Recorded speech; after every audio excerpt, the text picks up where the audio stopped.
Hi, welcome to Root Access, the show on GDL about startups.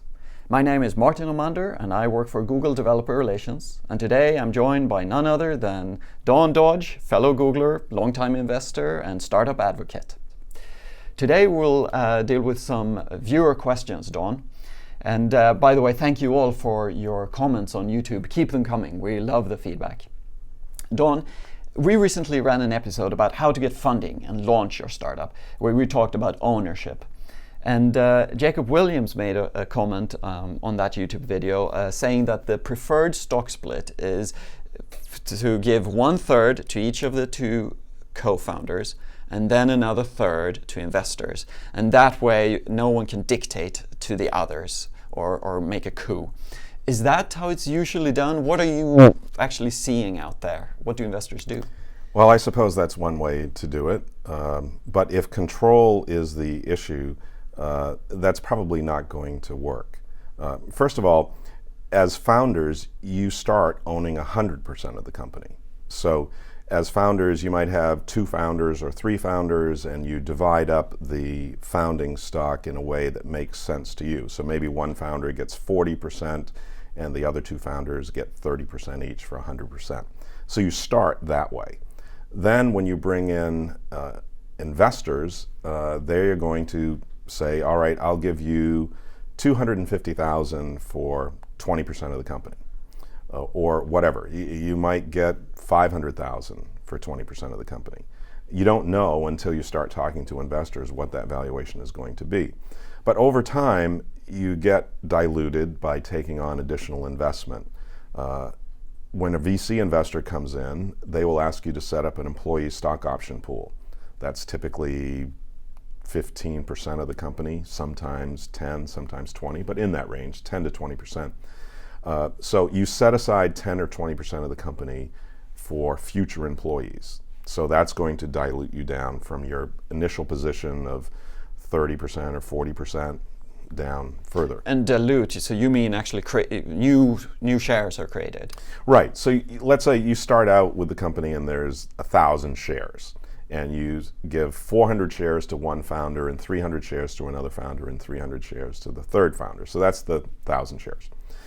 Then you bring in investors and you create more shares. So you sell a part of the company and you create more shares to do that. Typically, the founders have founder stock, and then there's common stock and preferred stock. So founders get founder stock, employees get common stock, investors get preferred stock. So you create this new stock that creates more shares and dilutes your percentage ownership every time you sell more shares. I see. So do investors care about getting a controlling stake? Typically not, no. Angel investors, they invest their money and they care about the valuation a little bit and the team mostly and that kind of thing. So they might put in $100,000 or $200,000, and they care more about getting in early at a reasonable low valuation and then helping you build the company up to a level where you can go to VCs.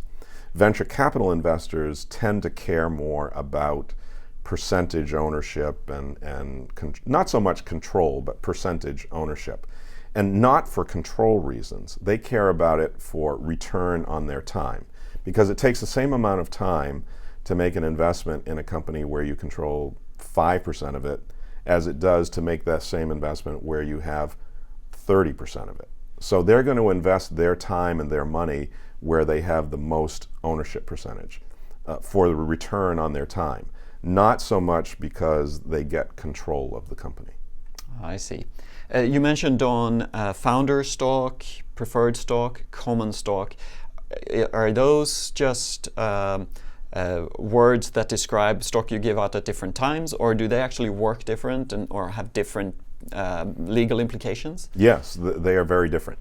So founder stock, if you're a founder, you get founder stock and you own that 100%. It doesn't vest over 4 years or whatever. So the 2 or 3 founders, they own 100% of the company to start, and their stock is fully vested and fully owned.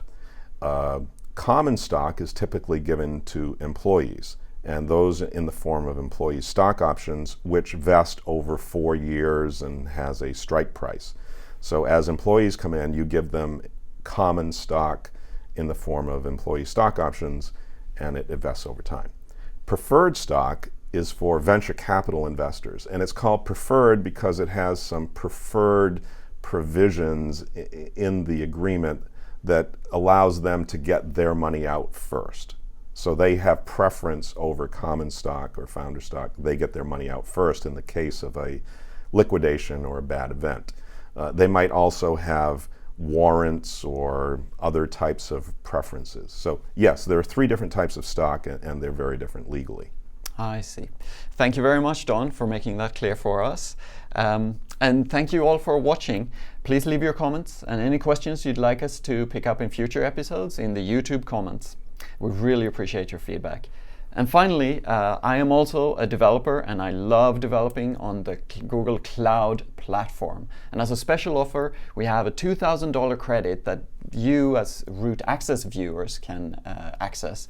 Please just follow the instructions on screen to sign up for your credit and get started on the cloud platform.